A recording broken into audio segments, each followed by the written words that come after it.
Magandang hapon mga ka-agri. Ayan, ito yung atsala natin. Sasagot tayo ngayon mga ka-agri ng katanungan. Meron kasing katanungan si ka-agri na kung sakit daw ba yung nararanasan niya ngayon. Ito, ipapakita ko yung picture mga ka-agri. At meron din akong hawak dito. Ayan. Pero bago yan, ito muna atsal natin mga ka-agri. Ayan, may bunga na. Ano daw ba yung sakit na ganito? Ito mga ka-agri, calcium deficiency siya. Kulang ka sa calcium kaya ganito. Ito yung in-example ko mga ka-agri ay mura pa. Ibig sabihin pag mura pa, pagka tinamaan siya, mabilis siyang umitim.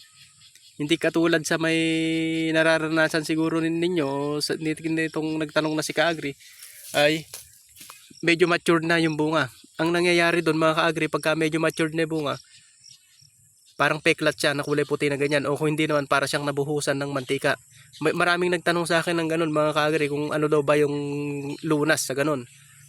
Ito siya. Ito mga ka-agri, nahawig siya sa blossom end rot. Alam niyo yung blossom end rot mga ka-agri? Yun dito, nagkakaroon siya ng patsi naman dito sa puwit na to. Kadalasan mga ka-agri sa kamatis yun. Tinatamaan yun, nagkakaroon siya ng itim dito. Ayan, yung kamatis, halimbawa kamatis to, magkakaroon siya ng paso dito sa ilalim, yung parang bulok siya. Sa ilalim na magkakaroon ng itim. So blossom end rot yun. Ito namang sili, nagkaka-blossom end rot din, pero dito lang tinatamaan sa may lugar na to, ganyan. Magkakaroon siya ng parang paso dyan na maliit lang. Ito naman, parang peklat, ganyan. Parang peklat, magkakaroon siya ng ganito siya, ayan. Kaya lang pag matured na nga, magkakaroon siya ng parang peklat dito na parang binuhusan nga ng mantika. Ayan, makintab. So anong sagot doon mga ka-agri? Ang sagot sa katanungan ninyo mga ka-agri, kung anong solusyon dyan, kulang kasi yan mga ka-agri sa calcium. Saka sa tubig. Bakit sa calcium at tubig mga ka-agri? Kasi pagka yung calcium na nandito, hindi maidala ng puno, hindi may dala rito kapag kulang sa tubig. Kailangan mga ka-agri, kumpleto yan sa tubig. Kaya nga mga ka-agri na nangyayari lang ang blossom end rot at yung ganito, yung parang paso. Hindi ko rin alam ang tawag dito mga ka-agri, pero naranasan ko na rin kasi to. Nangyayari lang yan kapag yung tagaraw. Pansinin nyo mga ka-agri, ang blossom end rot sa kamatis at yung mga ganito ay nangyayari lang sa tagaraw. Bakit? Kasi nga kulang sa tubig. Kapag nagkulang ka sa tubig, magkakaroon ka ng blossom end rot at saka ganito na calcium deficiency.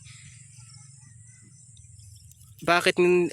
Ito talaga kulang siya sa tubig o yung saka ng calcium. Bakit nasama yung calcium?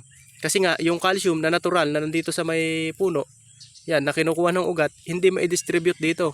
Kasi nga bago siya mapunta rito sa bunga, yung calcium, kukunin muna ng halaman yan dito sa may lupa. Ngayon, hindi niya maiaakyat yan kung walang tubig. Nakuha nyo mga ka-agri. Kapag kulang kayo sa tubig, hindi makakarating yung calcium dito. Kumbaga, ganito yan eh. Hindi kayo makakarating ng may hirapan kayo makarating sa pupuntahan nyo pag medyo malayo, pagka kulang kayo sa sasakyan, kung wala kayong sasakyan, kung maglalakad lang kayo. Parang ganun mga ka-agri. May hirapan yung calcium na dumaloy dito. Kasi ang calcium mga ka-agri, sumasama yan dito sa tubig. Dito siya dadaan sa stem. Ayan, sa puno niya na yan para makarating siya rito. Ngayon, pag kulang sa tubig, ano yung magdadala ngayon ng calcium papunta sa bunga? Di wala. Kaya nga kulang siya sa tubig at calcium. Pero talaga, ang kadalasang kwan nito, kulang talaga siya sa calcium. Kaya nga nasira yung pinakabalat niya. Ayan, calcium deficiency siya mga ka-agri. Hindi siya sakit. O hindi siya virus, hindi siya fungus, hindi siya virus. Calcium lang talaga siya, kulang sa calcium. Kaya kung pansinin niyo mga ka-agri, nararanasan lang natin yan kapag tagaraw, kapag walang araw, o kapag walang ulan, hindi siya tag-ulan. Kasi nga, pag tag-ulan kasi, kompleto siya sa tubig, magkakaroon siya ng calcium. Maidadala niya talaga yung nutrients dito sa may bunga. So, anong gagamitin natin mga ka-agri? Una, magdilig kayo ng calcium. Ayan. Magdidilig kayo ng calcium nitrate, pwede yung Tropicot o Nitrabor. Samahan nyo siya ng mga ka-agri, ng winner. Pwede rin nyo siyang samahan ng kahit calcium saka Tropic Oat, sasamahan nyo siya ngayon ng humus mga ka-agri. Ayan, para mas mabilis siyang dumaloy dito papunta rito sa may bunga. Ngayon, pag diniligan nyo siya ng calcium, hindi po pwede na dilig ng calcium, ganun na lang yon.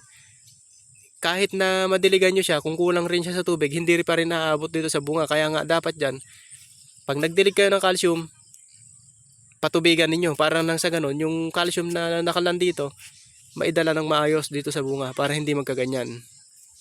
Yan. Ikalawang solusyon mga ka-agri, mag-spray kayo ng Yara Caltrac. Ayan, ito Yara Caltrac. Etong calcium na to mga ka-agri ay, kumbaga ito yung instant noodles mga ka-agri. I-spray natin siya. Ngayon, pag in-spray natin siya, tatama siya na ngayon sa may bunga. Ayan, sa mga dahon, sa mga bunga. Ayan, kumbaga mas mabilis yung pag-circulate ng calcium para mapunta kaagad siya dito sa bunga, para hindi na siya magpatsi-patsi. Parang nasusunog ganyan. Yun nga, parang nabubuhusan ng mantika. So, naranasan ko na yan mga ka-agri. Alam ko na kung ano yung katanungan na yan. Patubigan nyo lang yan. Lagyan nyo ng tubig. Siyempre, dalasan nyo yung tubig. Lagyan nyo rin siya ng calcium. Mas maganda nga mga ka-agri, diligan nyo siya ng calcium. Saka patubigan nyo siya, diligan nyo siya ng calcium para mabilis magpunta rito yung calcium. Saka nyo sa hapon, isprehan nyo ngayon ng calcium nitrate. Yung calcium Caltrac, ito Yara Caltrac. Huwag yung calcium nitrate mga ka-agri dahil masusunog yung dahon ng halaman ninyo. Ito, mayroon talagang foliar na Caltrac o mga calcium na para talaga sa pang-spray. Ayan, katulad nito. Ayan. I-sprayhan nyo lang siya. Kaya kayo mga ka-agri, huwag kayong, baka naman meron kasi mga ka-agri na may naranasan ng ganito. Ayan, may naranasan silang ganito na nagkaroon ng parang paso-paso na ganito. Yung nagkaroon ng paso dito sa bunga. Ang ginagawa, mag-i-spray sila ngayon ng fungicide. Hindi fungicide yan mga ka-agri, hindi fungus yan.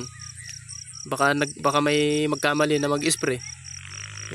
Minsan magkakaroon pa ng chemical toxicity o mangungulot pa yung halaman ninyo kapag ka-spray kayo ng fungicide. Kasi ang fungicide mga ka-agri, sobrang init niyan pagka tag-araw. Kaya pagka nag-spray kayo ng fungicide, ang mangyayari, yung halaman ninyo, yung dahon ng halaman ninyo, mangungulot yan. Kasi hindi naman fungus yan mga ka-agri. Yan, hindi fungus, tatandaan nyo yan mga ka-agri. Kaya huwag kayong matakot. Pinakasolusyon, patubigan. Dilig ng Caltrac, ng Yara na calcium nitrate. Dalawang klase yun, Nitrabor, Tropic Oat. Kung ano yung pipiliin nyo dyan, mas maganda Nitrabor para may boron siya. Tapos patubigan ninyo siya mga ka-agri para yun nga, paulit-ulit na lang yata tayo mga ka-agri. Basta sa mga nakakaunawa mga ka-agri, yun na yung sagot doon. Calcium deficiency lang yan. Ayan. Ito na, hapon na mga ka-agri, pero pinagbigyan natin itong si ka-agri na sinabi ko kasi mga ka-agri, nangangakuha ko kagabi na sasagutin ko yun ngayon at ipopost ko rin ngayon. Kaya ayan, yun na yun. Bukas nga pala mga ka-agri ay mag-aabono tayo rito. Schedule ng abono para tuloy-tuloy yung kain niya ng abono. Yan, kasi may mga nalalaglag siya. Ayan, may bakante siya rito. Dalawa kabilaan. Ibig sabihin yan mga ka-agri, kulang na siya sa kinakain.